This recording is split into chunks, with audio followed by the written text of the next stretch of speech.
शादी में ओशो और आचार्य प्रशांत का जो ओपिनियन है, वो कितना सही है। ओके, देखो कुणाल जी, अभी आज भी मैं आचार्य प्रशांत जी का किसी ने वीडियो भेजा था मुझे, तो वो उसमें कह रहे थे कि मैं शादियों के खिलाफ नहीं हूँ। तो फिर और क्या? बोले मैं प्रेम के पक्ष में हूँ। तो उन्होंने बोला कि अगर प्रेम होगा तो शादी की जरूरत ही नहीं है। वो ऐसा कह रहे हैं, है ना? मतलब वो कोई एक ऐसे समाज का ख्वाब देख रहे हैं, या ऐसा उनके इमेजिन में कोई ऐसा समाज वो देख रहे हैं कि जहां पे कोई प्रेम ही होगा केवल, और उसमें फिर शादी की जरूरत शादी की जरूरत नहीं रह जाएगी। ऐसा करके वो देख रहे हैं, है ना? जबकि मैं इस बात से सहमत नहीं हूं।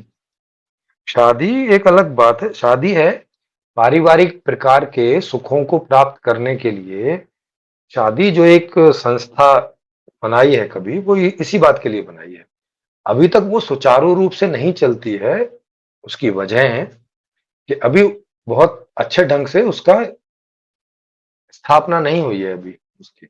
तो संपूर्ण समाधान में जो पारिवारिक पूरी की पूरी एक डेफिनेशन है, उसकी परिभाषा है, और उसकी पूरी एक व्यवस्था है कि उसमें वो धरती पे सार्थक हो सकेगी। मतलब एक जो कभी किसी ने सोचा था पारिवारिक सुखों की प्राप्ति, वो प्राप्ति पूरी हो सकेगी बिना झंझटों के।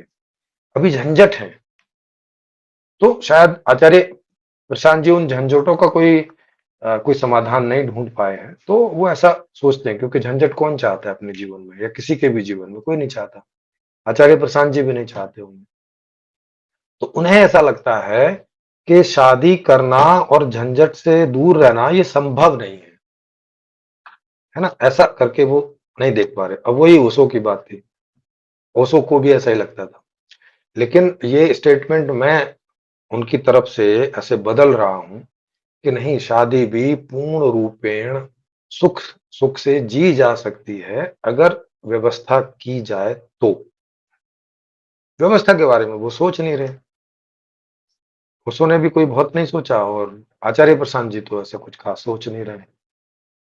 तो वो किसी किसी ख्याली प्रेम की बात कर रहे हैं कि एक ऐसा समाज जहां लोगों के बीच प्रेम भर होगा, लेकिन कोई पारिवारिक नाता नहीं होगा। मतलब पत्नी नहीं होगी, सीधी सी बात है। फिर बहन भी नहीं होगी, फिर माँ भी नहीं होगी, फिर बाप भी नहीं होगा, फिर दादा, फिर कोई नहीं होगा। फिर तो आदमी होंगे, मतलब स्त्री होंगे, पुरुष होंगे। क्योंकि परिवार होगा तो फिर ये सारे संबंध होंगे, नहीं होगा तो फिर कोई संबंध नहीं होगा। फिर सब स्त्री होंगे और पुरुष होंगे, बस अलग अलग उम्र के। तो मैं उनकी इस प्रारूप से सहमत नहीं हूं।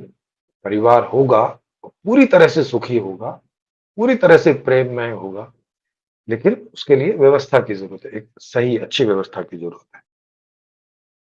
ये लोग तो समाज भी कभी सुखी होगा इसकी भी कल्पना नहीं कर पाते। कई आप आचार्य प्रशांत जी के कई वीडियोज आप देखेंगे, वो बोलते हैं कि बाहर सुख हो ही नहीं सकता। तुम जब तक अपने आप को नहीं जानोगे, उसी वीडियो में वो बोल रहे थे, तुम जब तक स्वयं को नहीं जानोगे तुम सुखी हो ही नहीं सकते। वो ऐसा बोल रहे हैं, ओशो भी ऐसा बोल रहे हैं कि तुम जब तक होश को प्राप्त नहीं करोगे तुम सुखी नहीं हो सकते। जबकि आपके सुख और दुख का कारण व्यवस्था है, आपका होश और बेहोश होना नहीं है, या आपका ज्ञानी होना और अज्ञानी होना नहीं है। व्यवस्था कारण है ना? ये बात इन दोनों को नहीं पता। ये बात मुझे पता है, तो मैं बता रहा हूं कि दुखी और सुखी होने का कारण व्यवस्था है। होश या ध्यान या आत्मज्ञान या आत्मा का अज्ञान ये नहीं है।